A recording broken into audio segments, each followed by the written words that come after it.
আসসালামু আলাইকুম। আজকে আমি দেখাবো বর্তলি বাজারে কি কি মাছ পাওয়া যায় তার সম্পর্কে। এটা 1500, আরেকলা 600, 700, 13। আপনারা যে মাছগুলো দেখতে পাচ্ছেন এটা চিংড়ি মাছ এবং লইটা মাছ, সাথে রুই, চান্দা, রূপচাঁদা, এগুলো হচ্ছে পোয়া মাছ, ইলিশ। এই যে দেখতে পাচ্ছেন এটি একটি হচ্ছে পাঙ্গাস মাছ, যার কেজি হচ্ছে 750 টাকা কেজি। আর এখানে যে মাছগুলো দেখতে পাচ্ছেন ওগুলোর পাঙ্গাস মাছ প্রতি কেজি 200 টাকা, আর ভোলা মাছ যেটা আছে এটা হচ্ছে 380 টাকা কেজি। তো বাজারে আসলে সব ধরনের মাছই পাওয়া যায় কম বেশি, সামুদ্রিক এবং দেশীয় প্রজাতির সব ধরনের মাছ পাওয়া যায়। এই যে ভোলা মাছটা দেখতে পাচ্ছেন এটি কিন্তু হচ্ছে প্রায় একটি 3 কেজির উপরে আছে, প্রতি কেজি মূল্য হচ্ছে 380 টাকা। এবং এই যে চিংড়ি মাছ দেখতে পাচ্ছেন, চিংড়ি মাছগুলোর দাম কিন্তু হচ্ছে মাত্র 200 টাকা কেজি। আর এর থেকে বড় আর একটা আছে পাশে, সেটা দাম হচ্ছে 400 টাকা কেজি। আর এইখানে যে লইটা মাছগুলো দেখতে পাচ্ছেন, এই লইটা মাছগুলোর দাম হচ্ছে 120 থেকে 150 টাকার মধ্যে আপনারা পেয়ে যাবেন ইনশাল্লাহ।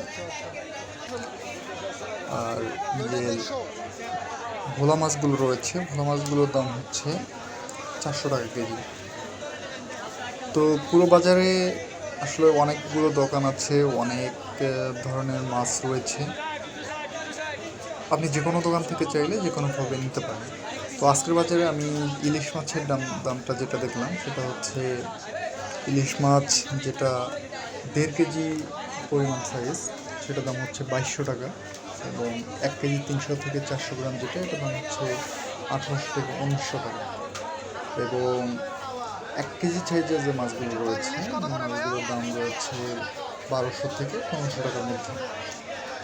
আর যে মাছগুলো দুইটাতে কেজি, সেই মাছগুলোর দাম হচ্ছে 900 টাকা।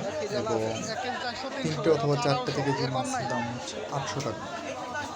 আর 4টেতে যে কেজি হবে এটার দাম হচ্ছে 600 টাকা। সর্বশেষ সর্বনিম্ন যে মাছটা রয়েছে তা হচ্ছে 4টাতে কেজি, 4টা ইলিশ 1 কেজি, এই ধরনের মাছগুলোর দাম হচ্ছে 600 টাকা।